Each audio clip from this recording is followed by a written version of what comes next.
ಮಾಡ್ತಕ್ಕಂಥ ಕೆಲಸವನ್ನು ಮಾಡಿದರು. ಅದರ ಪ್ರಯುಕ್ತ ವಿಧಾನಸೌಧದ ಮುಂಭಾಗದಲ್ಲಿ ಭುವನೇಶ್ವರಿ ಪ್ರತಿಮೆಯನ್ನು ಸ್ಥಾಪನೆ ಮಾಡ್ತಕ್ಕಂಥ ಕೆಲಸವನ್ನು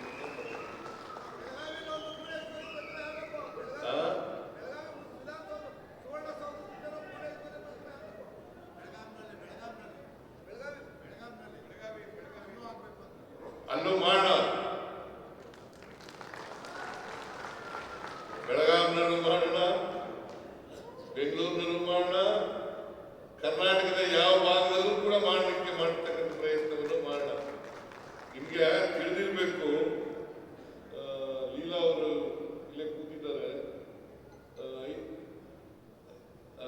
ಕಲ್ಯಾಣ ಕರ್ನಾಟಕ ಅಂತ ನಾಮಕರಣ ಆದದ್ದು ಅದಕ್ಕಿಂತ ಮುಖ್ಯವಾಗಿ 371J ಆದದ್ದು ನಮ್ಮ ಕಾಲದಲ್ಲಿ ನಾನು ಮುಖ್ಯಮಂತ್ರಿ ಆಗಿರುವಾಗ, ಮನಮೋಹನ್ ಸಿಂಗ್ ಅವರು ಪ್ರಧಾನಮಂತ್ರಿ ಆಗಿರುವಾಗ, ಸೋನಿಯಾ ಗಾಂಧಿ ಅವರು ನಾಯಕತ್ವದಲ್ಲಿ ಇದು ಆಯಿತು ಅಂತಕ್ಕಂಥದ್ದನ್ನು ಮಾಡಲಿಕ್ಕೆ ಬಯಸ್ತಾ ಇದ್ದೇನೆ. ನಾನು 371J ಆದ ತಕ್ಷಣನೇ ಒಂದು ಸಮಿತಿ ಮಾಡೋದು. ಆ ಸಮಿತಿ HK ಪಾಟೀಲ್ ಅಧ್ಯಕ್ಷರು, ಆ ಭಾಗದ ಎಲ್ಲ ಶಾಸಕರೆಲ್ಲ ನಿರ್ಬಂಧಗಳಾಗಿರ್ತಾರೆ. ಅವರು ಕೊಟ್ಟಂತ ವರದಿ ಇದೆಯಲ್ಲ, ಆ ವರದಿಯನ್ನು ಯಥಾವತ್ತಾಗಿ ಜಾರಿ ಮಾಡಿದಂದು ನಮ್ಮ ಸರ್ಕಾರ ಅಂತಕ್ಕಂಥ ಮಾತುಗಳನ್ನ ಹೇಳಲಿಕ್ಕೆ ಬಯಸ್ತಾ ಇದ್ದೇನೆ. ಈಗ ಹೈದರಾಬಾದ್ ಕಲ್ಯಾಣ ಕರ್ನಾಟಕದವರು ಇದ್ದಾರಲ್ಲ, ಅವ್ರಿಗೆ ಇಡೀ ರಾಜ್ಯದಲ್ಲಿ 70% ಮೀಸಲಾತಿ ಅಲ್ಲ, ಕಲ್ಯಾಣ ಕರ್ನಾಟಕದಲ್ಲಿ 70% ಮೀಸಲಾತಿ, ಕಲ್ಯಾಣ ಕರ್ನಾಟಕದಲ್ಲಿ 70% ಮೀಸಲಾತಿ, ಇಡೀ ರಾಜ್ಯದಲ್ಲಿ 8% ಮೀಸಲಾತಿ ಕಲ್ಯಾಣ ಕರ್ನಾಟಕದವರಿಗೆ. ಇದನ್ನ ಮಾಡ್ತಕ್ಕಂಥ ಕೆಲಸ ಮಾಡದ್ದು ನಮ್ಮ ಸರ್ಕಾರ ಅಂತಕ್ಕಂಥ ಮಾತುಗಳನ್ನ ಹೇಳಲಿಕ್ಕೆ ಬಯಸ್ತಾ ಇದ್ದೇನೆ. ಈ ಸಾರಿ ನಾನು ಮುಖ್ಯಮಂತ್ರಿ ಆದ್ಮೇಲೆ ಮೊದಲನೇ ವರ್ಷ 3,000 ಕೋಟಿ, ಈಗ 5,000 ಕೋಟಿ ರೂಪಾಯಿಗಳನ್ನ ಕಲ್ಯಾಣ ಕರ್ನಾಟಕಕ್ಕೆ ಕೊಡ್ತಾ ಇದ್ದೇನೆ ಅಭಿವೃದ್ಧಿಗೆ. ಇಲ್ಲ ಅವರೇ, ನಿಜ ನೀವು ಹೇಳ್ತಕ್ಕಂಥ ಮಾತುಗಳು ಸತ್ಯ ಇದೆ. ಆರೋಗ್ಯದಲ್ಲಿ, ಶಿಕ್ಷಣದಲ್ಲಿ ಕಲ್ಯಾಣ ಕರ್ನಾಟಕ ಹಿಂದೆ ಬಿದ್ದಿದೆ. ಅದಕ್ಕೋಸ್ಕರ ನಾನು ಹೈದರಾಬಾದ್ ಕರ್ನಾಟಕದ ಕಲ್ಯಾಣ ಕರ್ನಾಟಕದ ಅಧ್ಯಕ್ಷರಿಗೆ ಸ್ಪಷ್ಟವಾಗಿ ಹೇಳಿದ್ದೇನೆ, ಆರೋಗ್ಯ ಕ್ಷೇತ್ರಕ್ಕೆ ಮತ್ತು ಶಿಕ್ಷಣ ಕ್ಷೇತ್ರಕ್ಕೆ ಹೆಚ್ಚು ಒತ್ತನ್ನು ಕೊಡ್ತಕ್ಕಂಥ ಕೆಲಸವನ್ನು ಮಾಡಬೇಕು ಅಂತಕ್ಕಂಥ ಮಾತುಗಳನ್ನು ಹೇಳಲಿಕ್ಕೆ ಬಯಸ್ತಾ ಇದ್ದೇನೆ. ಕೊಡ್ತಾ ಇದ್ದೀವಿ. ಇನ್ನು ಬಹುಶಃ 16 ವರ್ಷಗಳು ಮುಗಿದ ಮೇಲೆ ಈ ತಾರತಮ್ಯ ಏನಿದೆ, ಪ್ರಾದೇಶಿಕ ತಾರತಮ್ಯ ಇದೆಯಲ್ಲ, ಈ ತಾರತಮ್ಯ ಹೋಗ್ತದೆ ಅಂತಕ್ಕಂಥ ಭರವಸೆ ನನಗಿದೆ ಅಂತಕ್ಕಂಥ ಮಾತುಗಳನ್ನು ಹೇಳಲಿಕ್ಕೆ ಬಯಸ್ತಾ ಇದ್ದೇನೆ. ಪ್ರತಿ ವರ್ಷ 5,000 ಕೋಟಿ ರೂಪಾಯಿ ಅಡಿಷನಲ್ ಆಗಿ ಖರ್ಚು ಮಾಡ್ತಕ್ಕಂಥದ್ದು ಹೆಚ್ಚುವರಿಯಾಗಿ. ಈ 5,000 ರೂಪಾಯಿ ಸರಿಯಾದ ರೀತಿಯಲ್ಲಿ ಖರ್ಚಾದರೆ ಬಹುಶಃ ಶಿಕ್ಷಣ ಮತ್ತು ಆರೋಗ್ಯದಲ್ಲಿ ಕರ್ನಾಟಕದಲ್ಲಿ ನಾವು ಮುಂದೆ ಬರ್ತೇವೆ ಅಂತಕ್ಕಂಥ ಮಾತುಗಳನ್ನು ಹೇಳಲಿಕ್ಕೆ ಬಯಸ್ತಾ ಇದ್ದೇನೆ. ನಾವು ಗಡಿ ಪ್ರದೇಶದ ಗಡಿಗಳು ಇದೆಯಲ್ಲ, ಗಡಿ ಪ್ರದೇಶ ಇದೆಯಲ್ಲ, ಶಿವರಾಜ್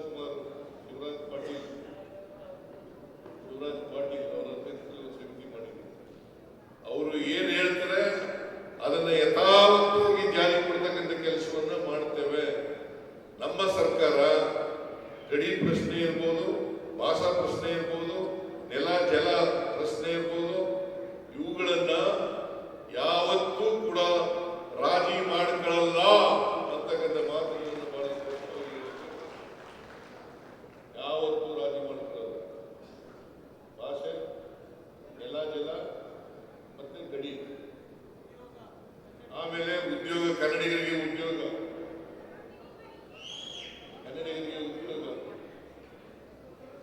ಇದನ್ನ ಯಾವತ್ತೂ ಕೂಡ ನಾವು ರಾಜಿ ಮಾಡಿಕೊಳ್ಳಲ್ಲ ಅಂತಕ್ಕಂಥ ಮಾತುಗಳನ್ನ ಹೇಳಲಿಕ್ಕೆ ಬಯಸ್ತಾ ಇದ್ದೇವೆ.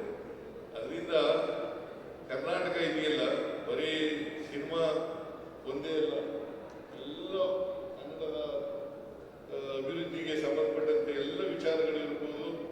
ಅದರಲ್ಲಿ ಕರ್ನಾಟಕ, ನಮ್ಮ ಕರ್ನಾಟಕ ಸರ್ಕಾರ, ನಮ್ಮ ಸರ್ಕಾರ ಯಾವತ್ತೂ ಕೂಡ ರಾಜಿ ಮಾಡಿಕೊಳ್ಳಲ್ಲ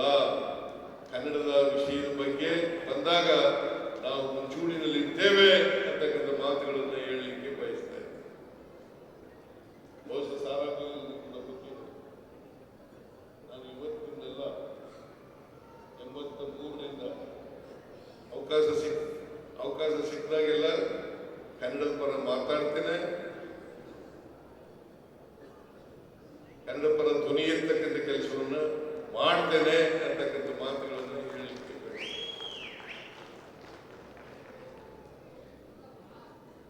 ಇವತ್ತು ಜಲ ಇದೆಯಲ್ಲ, ನಿಮಗೆ ಸುಮ್ಮನೆ ನಿಮ್ಮ ಗಮನಕ್ಕೆ ತರಲಿಕ್ಕೆ ಬಯಸ್ತಾ ಇದ್ದೇನೆ. ಮಹದಾಯಿ ಯೋಜನೆ ಎಷ್ಟು ವರ್ಷ ಆಯಿತು? 2017. ಪರಿಸರ ಅನುಮತಿ ಸಿಗ್ಬೇಕಷ್ಟೇ. ಫಾರೆಸ್ಟ್ ಡಿಪಾರ್ಟ್ಮೆಂಟ್ ಕೇಂದ್ರದಲ್ಲಿ ಯಾರ ಕೈನಲ್ಲಿದೆ? ಕೇಂದ್ರದ ಕೈನಲ್ಲಿದೆ. ಪರಿಸರ ಅನುಮತಿನೇ ಕೊಟ್ಟಿಲ್ಲ. ಅವ್ರು ಸಿಕ್ಕಿದ ತಕ್ಷಣವೇ ಮಹದಾಯಿ ಯೋಜನೆಯನ್ನು ಮಾಡ್ತೇವೆ.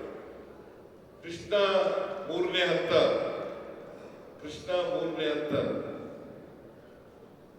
ನಮಗೆ ತೀರ್ಪು ಕೊಟ್ಟು 2013. ಇವತ್ತವರೆಗೆ ಗೆಜೆಟ್ ನೋಟಿಫಿಕೇಶನ್ ಮಾಡಿಲ್ಲ.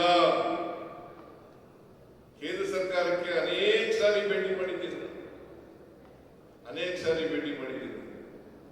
ಇಲ್ಲಿ ಬಿಜೆಪಿ ನಾಯಕರುಗಳು ಹೇಳಿದ್ರು, ನಾವು ಅಧಿಕಾರಕ್ಕೆ ಬಂದ ತಕ್ಷಣವೇ ಮಹದಾಯಿ ಯೋಜನೆಯನ್ನು ಜಾರಿ ಮಾಡ್ತೀವಿ ಅಂತ ಹೇಳಿ ರಕ್ತದಲ್ಲಿ ಬರ್ಕೊಡ್ತೀನಿ ಅಂತ ಹೇಳಿದ್ರು.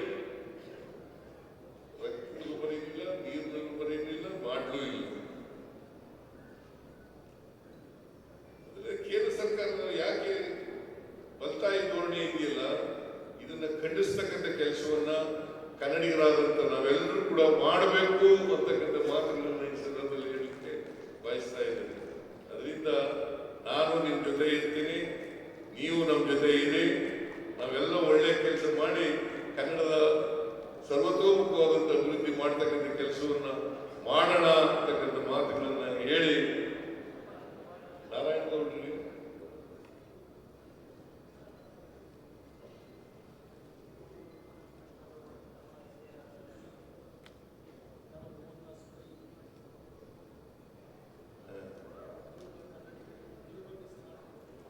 ಈಗ ನಾರಾಯಣ ಗೌಡರು ಹೇಳ್ತಾರೆ, ಕನ್ನಡಿಗರಿಗೆ ಉದ್ಯೋಗ ಮೀಸಲಾತಿ ಬಗ್ಗೆ ಮಾತನಾಡಿ ಅಂತ ಹೇಳ್ತಾರೆ.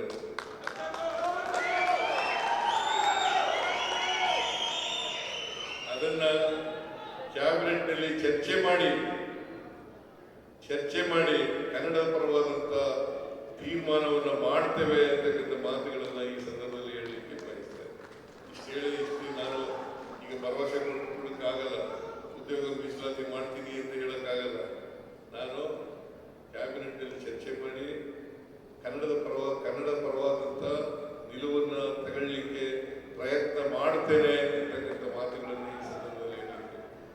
ಒಟ್ಟಿನಲ್ಲಿ ಕರ್ನಾಟಕದಲ್ಲಿ ಕನ್ನಡಿಗರಿಗೆ ಉದ್ಯೋಗ ಸಿಗಬೇಕು,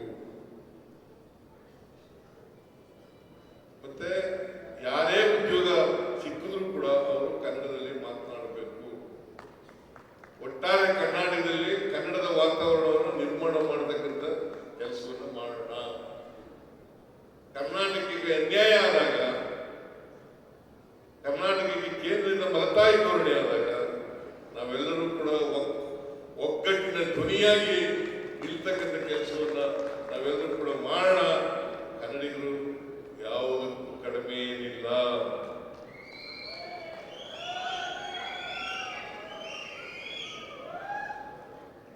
ಆದ್ರಿಂದ ಕನ್ನಡ ಭಾಷೆಯನ್ನ, ನೆಲ ಜಲವನ್ನ, ಗಡಿಯನ್ನ ರಕ್ಷಣೆ ಮಾಡಲಿಕ್ಕೆ ನಾವೆಲ್ಲರೂ ಕೂಡ ಪಣ ತೊಡೋಣ ಅಂತಕ್ಕಂಥ ಮಾತುಗಳನ್ನ ಈ ಸಂದರ್ಭದಲ್ಲಿ ಹೇಳಿ, ನಾರಾಯಣ ಗೌಡರು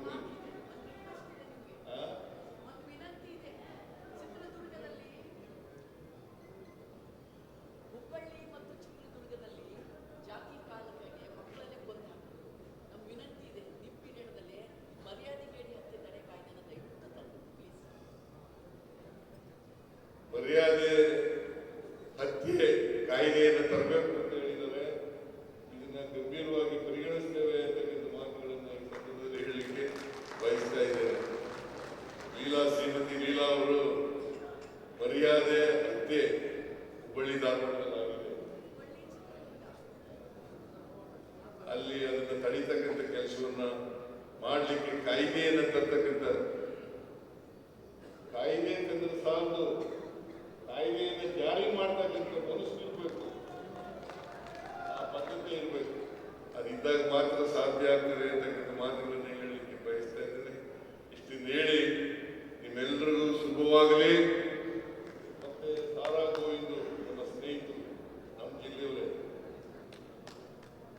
ಅವರಿಗೆ ನೀವೆಲ್ಲ ಸೇರಿ ಸನ್ಮಾನ ಮಾಡಿದ್ದೀರಿ. ಅವರಿಗೆ ಆಯುಷು ಆರೋಗ್ಯ ದೊರಕಲಿ ಅಂತೇಳಿ ಈ ಸಂದರ್ಭದಲ್ಲಿ ಹೇಳಲಿಕ್ಕೆ ಬಯಸ್ತಾ ಇದ್ದೇನೆ. ಅವರು ಇನ್ನಷ್ಟು ಇದರಿಂದ ಅವರ ಆರೋಗ್ಯದಲ್ಲಿ ಚೈತನ್ಯ ಮೂಡಿ ಇನ್ನಷ್ಟು ಗಟ್ಟಿಯಾಗಿ ಕನ್ನಡದ ಪರ ಹೋರಾಟ ಮಾಡ್ತಾರೆ ಅಂತಕ್ಕಂಥ ನಂಬಿಕೆಯನ್ನು ವ್ಯಕ್ತ ಮಾಡಿ ನನ್ನ ಮಾತುಗಳನ್ನು ಮುಗಿಸ್ತೇನೆ. ನಾರಾಯಣ ಗೌಡರಿಗೆ ಒಂದು ಪ್ರಯತ್ನ ಮಾಡಿದರೆ ಎಲ್ಲ ಸ್ನೇಹಿತರು ನೀವೆಲ್ಲ ಪ್ರಯತ್ನ ಮಾಡಿದ್ದೀರಲ್ಲ, ಎಲ್ಲರೂ ಒಟ್ಟಿಗೆ ಸೇರಿಸಿ ಒಂದೇ ವೇದಿಕೆಯಲ್ಲಿ ಬರಲಿಕ್ಕೆ ಪ್ರಯತ್ನ ಮಾಡಿದ್ದೀರಲ್ಲ, ಅದಕ್ಕೋಸ್ಕರ ನಿಮಗೆ ಮತ್ತು ಎಲ್ಲ ಸ್ನೇಹಿತರಿಗೆ ಧನ್ಯವಾದಗಳನ್ನು ಹೇಳಿ ನನ್ನ ಮಾತುಗಳನ್ನು ಮುಗಿಸ್ತೇನೆ. ಜೈ ಹಿಂದ್, ಜೈ ಕರ್ನಾಟಕ.